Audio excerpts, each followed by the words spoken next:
Story 1. Switching from lean ground beef to 70% fat ground beef is the best way to improve the taste of your burger. Story 2. Mild Italian ground sausage. 1 pound of ground sausage and 2 pounds of 85/15 ground beef will make at least 10 burgers. Story 3. Add a little mustard, ketchup, Worcestershire sauce, and pickle juice when mixing the hamburger meat. Once the patties are formed, add a little salt, pepper, and onion powder. People often ask what I do. If you're having fries or tater tots, a little sugar and flour salt will enhance the flavor. Story 4. My secret weapon is red pepper relish instead of tomato. It adds something extra that is hard to define. The recipe is the same as for tomato relish, but just substitute bell pepper for tomato. Let it age for a couple of months, and you will have something amazing. Story 5. I used to put all kinds of ingredients in my burgers: salt, pepper, barbecue sauce, and more. But what amazed me was when my son cooked me a burger on a skillet using only salt and pepper. I asked him to show me how he made it. That was it: salt and pepper. Story 6. A burger that I am going to grill?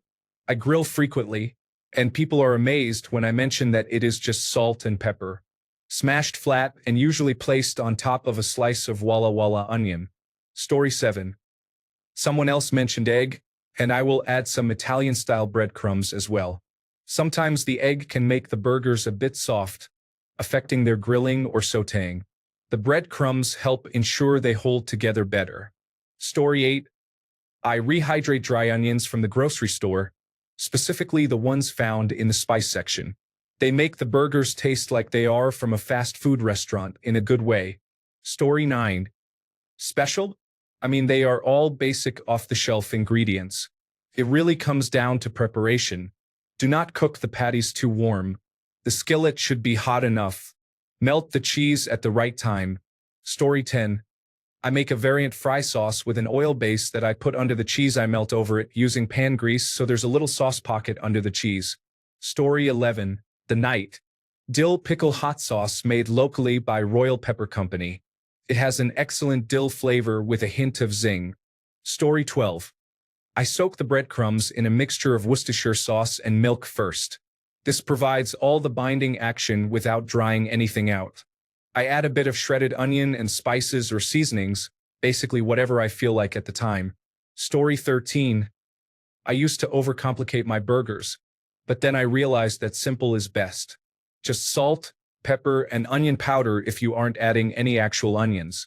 Story 14. I will take a package of bratwurst, remove the casings, and mix them into the beef in a 2-to-1 beef to bratwurst ratio. Delicious. Story 15. Not an ingredient.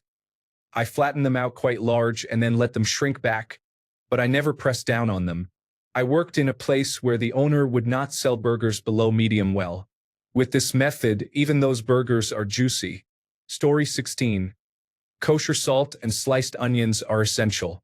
The key is to use 80% lean and 20% fat ground beef, or medium ground if you're Canadian like me, and then use a cast iron skillet over high heat. I prefer a 1-pound chub of meat. For our burger nights, I divide the chub into 4 portions, smash them down into the pan with the back of my spatula, sprinkle with salt, and add onion slivers. Let it cook for 5 to 7 minutes. Flip, add cheese, and cover for another 2 minutes. Story 17. I need to leave this thread.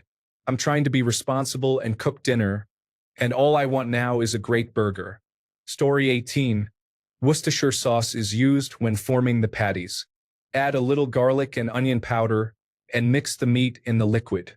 When flattening them out, try to remove as much liquid as possible, then pat them dry. Story 19. Place the raw onion directly on the patty after flipping it. Then add the bun on top to allow the onion to steam slightly. Story 20.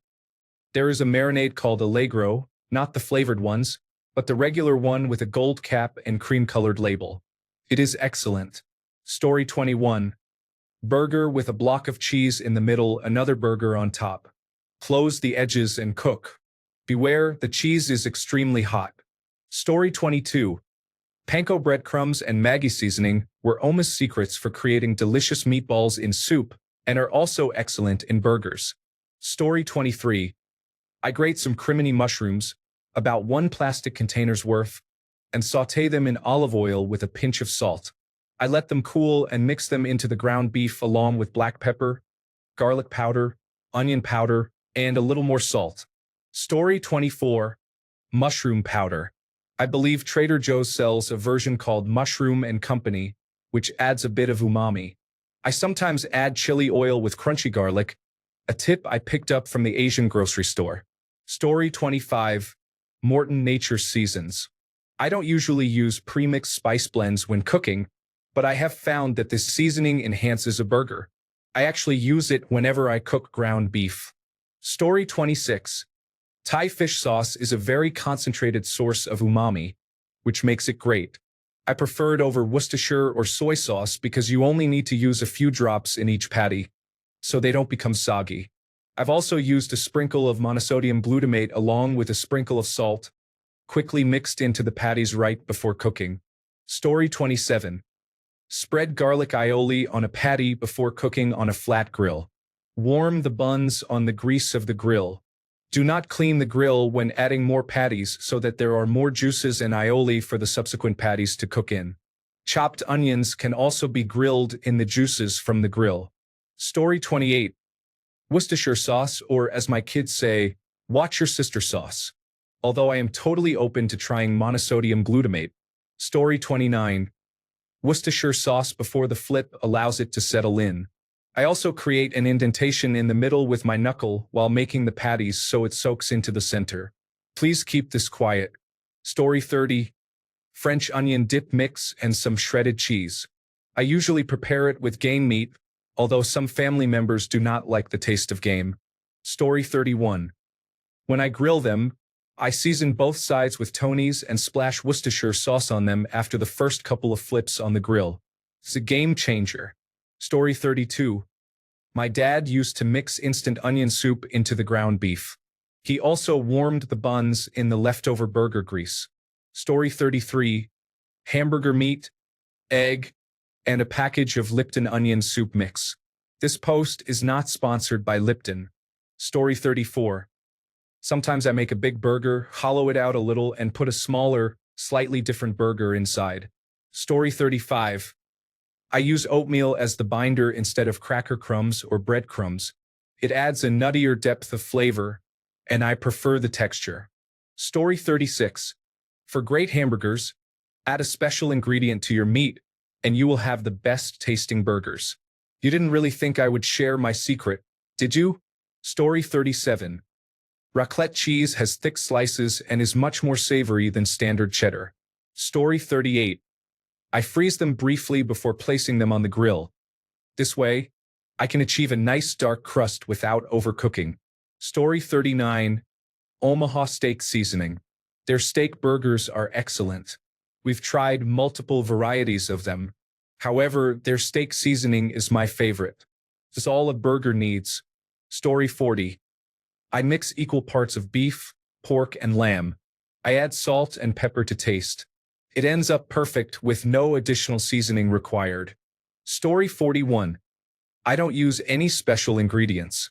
Ground beef seasoned with salt and pepper, possibly topped with a slice of cheese, ketchup, mustard, lettuce, onion, tomato, and pickle on a bun. It's a basic burger, but that's how I like it. There's no need to mess with perfection. Story 42. I love to charcoal grill larger spicy green peppers. I think they are Anaheim peppers, but I can't quite recall. Once they're nicely grilled, I chop them up and add them to the meat mixture. The first time I did this, it was such a simple thing and it was so good. Story 43. My burgers are always the same.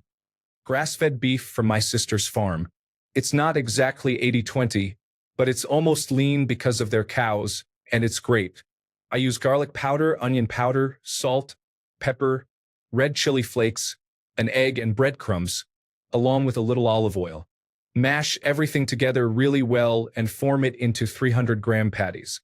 Cook in an air fryer at 375 degrees Fahrenheit for 12 to 15 minutes. Serve on a lightly toasted Kaiser bun with salted butter and a mix of ketchup and your favorite barbecue sauce. Done. Story 44. Potato chips are a great complement to the seasoning on your burger. I typically choose original barbecue or pickle flavors. They add extra flavor and a satisfying crunch. Story 45. I freeze a stick of butter and run it through a cheese grater, incorporating the shreds into the patty. Story 46. I remove pickles before serving. I put slices of pickles on burgers to let the flavor soak in. Then I take them off and serve the burgers without the pickles while retaining the flavor. Story 47. I create Stephen Rachlin's basic barbecue rub that I use as an all-purpose seasoning. It works well for beef, poultry, and pork. The most noticeable ingredients are paprika and brown sugar, along with salt and pepper. It also includes garlic powder and onion powder. Story 48. Ground lamb. The best grind combination I have found is a mix of lean beef and ground lamb trimmings. Preferably, you should buy the ground lamb from a local farmer who raises them well. As a substitute, home-smoked ground bacon can be used in place of lamb. Story 49. Here's what goes in my hamburger meat for burgers. Garlic, onion powder, salt, pepper, Worcestershire sauce, Stubbs liquid smoke, and 1 raw egg. Story 50. I like to use balsamic glaze as a condiment or as a topping. I marinate a pineapple slice in teriyaki sauce for 24 hours and then grill it. It is the best burger topping I have ever had. Absolutely nothing compares. Just meat, pineapple, fresh lettuce, red onion, and the leftover teriyaki sauce as a condiment. Story 51. Onion. On the grill, I have a raw onion slice pressed into the top of the burger. I flip the burger, and the onion cooks into it while caramelizing in beef fat. This takes the burger to an incredible level. Story 52.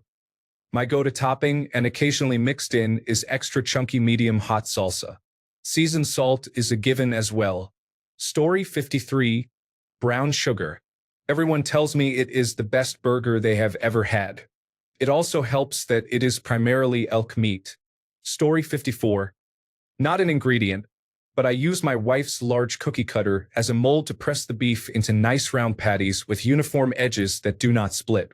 Story 55. I grind equal parts beef, chuck, short rib, sirloin tip, and bacon together in a meat grinder to make smash burger patties. Story 56. Marinate in Worcestershire sauce for 30 minutes. Just before the burgers are done grilling, add 1 chunk of cherry wood to the fire while putting on the cheese. Close the lid for about 60 seconds while the cheese melts and the cherry smoke infuses into the moist, greasy burger. Story 57. Guinness. Pour a bottle into a few pounds of ground beef with garlic salt and pepper. Let it sit in the refrigerator for a while. Story 58. Worcestershire sauce with shredded cheddar cheese and dry onion soup mix. Grilled, topped with a slice of cheddar cheese and A1 sauce. Story 59. Coriander. It may sound unusual, but a burger restaurant where I used to work used a mix of salt, pepper, and coriander for seasoning, and it was fantastic. Story 60. I know it's barely food, but I have to have a processed yellow cheese slice on my burger. It's a single cheese slice, but it isn't the Kraft brand. It's the cheaper version. I got hooked as a small child when McDonald's was fun and not depressing. Story 61. Thinly sliced onions and tomatoes, along with shredded lettuce, are placed on top of the patties while they are still hot, allowing the onions to steam slightly. The tomatoes and lettuce should be warm but not soggy. Use a smashed patty cooked in a really hot skillet, seasoned with salt and pepper, and possibly a bit of spice. Add a dash of Worcestershire sauce and mustard if desired. Having lived in Alabama and Mississippi, I strive to recreate a gas station-style burger with each attempt. Story 62. It's amazing and enhances the flavor and color of your food, like salt on steroids. Story 63. In the patty mix, I add salt, pepper, egg, breadcrumbs, very finely diced white onion, a splash of milk, Worcestershire sauce, and a splash of instant coffee. I have received many compliments about it, or I simply use salt and pepper when I'm being traditional. Story 64. Caramelized onions and chopped chipotle, with a bit of adobo, are added to the burger when I start prepping the patties. Story 65. Salt. A burger is an item of incredible beauty, and any secret ingredients are merely masking poor cooking techniques. Story 66. If you want a great topping and don't care about your arteries, mix sour cream and cream cheese equally. Combine that with poutine but have a medical professional on standby. Story 67. Freddy's fry seasoning is the perfect blend of spices for burgers. Story 68. Matty Matheson's onion jam takes a while to make, but it's a real difference maker. Story 69. Chipotle pepper. So finely diced you can scrape it up with a spoon and a knife, fold it into the ground beef the night before, along with equal amounts of diced sweet yellow onion, fresh garlic, a sprinkle of cayenne pepper powder, and a dash of monosodium glutamate. Let that mixture marinate in the fridge overnight. When the chunked mesquite charcoal beneath the grill is nearing the perfect temperature, it's time to form it into patties, adding small amounts of green onion and panko breadcrumbs as needed. Promise to grill them to each of your guests' requested temperatures, while nodding appropriately, sipping on a beer, and trying to contribute to the conversation before being interrupted. Take them all off the grill at the same time because, well, they're done.